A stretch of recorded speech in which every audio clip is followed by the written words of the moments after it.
How do you read more books in a year? Well, the short answer is really simple and silly, and that is just to get the shortest, easiest books you can find and then read them without paying a lot of attention so you can kind of zoom through them. So if your only goal is actually to increase the total number of books, you can stop watching now because that's it. That's the answer. But the real reason I'm making this video is I'm assuming you like to read, but sometimes you don't read as much as you wish you did. How many books is right for you? I have no idea. Maybe your goal is to just read one book this year because you don't read. Maybe you're trying to read a book a week. I don't know. But the question is here, how can you read more books than you otherwise would? Not how can you read more books than other people? Because who cares? So as we come up with the new year, I'd like to offer 5 helpful tips to read more books while also enjoying and understanding what you're reading. Tip number 1, have more books lying around than you're actually planning to read. If your goal for the new year was to eat more ice cream, it would make sense for you to go stock your freezer with a bunch of different flavors so that whenever the craving hits, you are only a step away from being able to find the thing that exactly matches what you need. And it's the same way with books. If your goal is to read a lot during the year, it's really helpful to have a bunch of different types of books that you have not read yet so that when you decide, hey, I'm kind of in a reading mood right now, you can find something that matches your mood. I know sometimes people can feel guilty for having unread books in their house and think, I've got to finish these before I get new ones. Totally understandable, but think of it more like a pantry of things that you're going to get to eventually. They're non-perishable. I found it really helpful to have a backlog of books so I always have something on hand if and when the mood to read hits. By the way, I know buying books can be expensive, so if you're curious, I have a video on how I like to buy used books in the description below to make having your quote-unquote pantry of books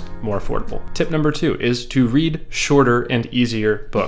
I know I joked about this at the beginning that, if you want to read more books, just pick easier books. But genuinely, if you only tackle big, heavy, quote unquote, important, dense books, there might be some days when you come home from work and you're like, I don't really feel like reading because you know it's going to feel a little bit like homework. I really like big, chunky books, and I think sometimes pushing through something that's difficult is super rewarding. My favorite books of the year were all long, but it can be tough if that's all you have on hand. I also find shorter books that you can read in a couple of days to be really nice and self-contained, and it's much easier for me to kind of explain exactly what I enjoyed about the book because it's usually very tight in its writing. And that brings me to point number 3, which is read multiple books at once. And I do not mean this in any kind of high efficiency, multitasking kind of way where you can't focus on any one thing so you have to keep switching. Not at all. And this tip is also definitely not for everybody. I know some people don't like to do this and that's totally fine. I don't always do it, but during some seasons I do. And during those seasons, it's been very helpful. But here's why I recommend reading multiple books at once occasionally. I find that if I have a couple of different types of books going on at once, then every day I'll probably be in the mood for at least one of them. Whereas if you only were reading one of those books, you might very well find that a certain evening turns into a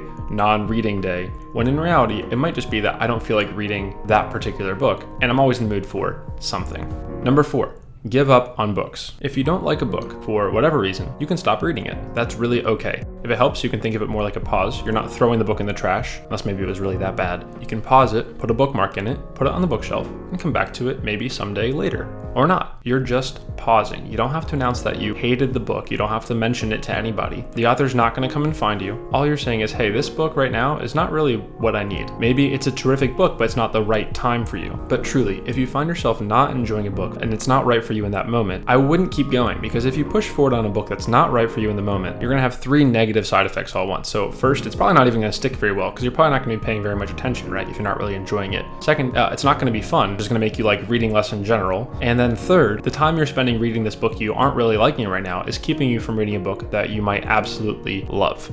Also, I got to put a disclaimer out there. If you find that you're like not finishing any books, that's probably a different issue. This is more like if you feel like guilty for abandoning a book, this is just a reminder that it's okay to do that. Also, this is much easier to do and not feel guilty about if you follow tip number 1 and have a bunch of books lying around your house, because there's more options to grab and it doesn't feel like you had to get a good experience out of every single book because you just have so many. And then 5th, and probably most importantly, so important I probably should have put it first, read books that you think are interesting. The only way to really do more of something sustainably is to want to do it. If you're just trying to read more books because you think it will be cool, but you're not really enjoying what you're reading, it's going to be really hard to keep that up. Almost, I would say, impossible. So choose books that call your name louder than your phone does when you come home from work. Not books that sound fancy or that are in the bestseller section. If they're not your cup of tea, don't get it. Now, what does interesting look like to you? I don't know. Maybe you want to read an epic fantasy series, or maybe you want to read Antarctica Antarctic exploration nonfiction from like the early 1900s. That's like my favorite thing. I haven't talked about that a lot on this channel, but it's coming up. Get ready. The cold weather is reminding me how much I love Antarctica. Okay, coming back. Whatever is interesting to you, read those books. If you would like recommendations on what books you might find interesting and you're not quite sure where to start, you can stick around and watch some other earlier videos on my channel, or if you want, you can sign up for my Substack, which is free, in the description below, and I send out recommendations maybe monthly with books and other stuff. Thanks so much for watching, happy reading, and happy new year. I'll see you next time.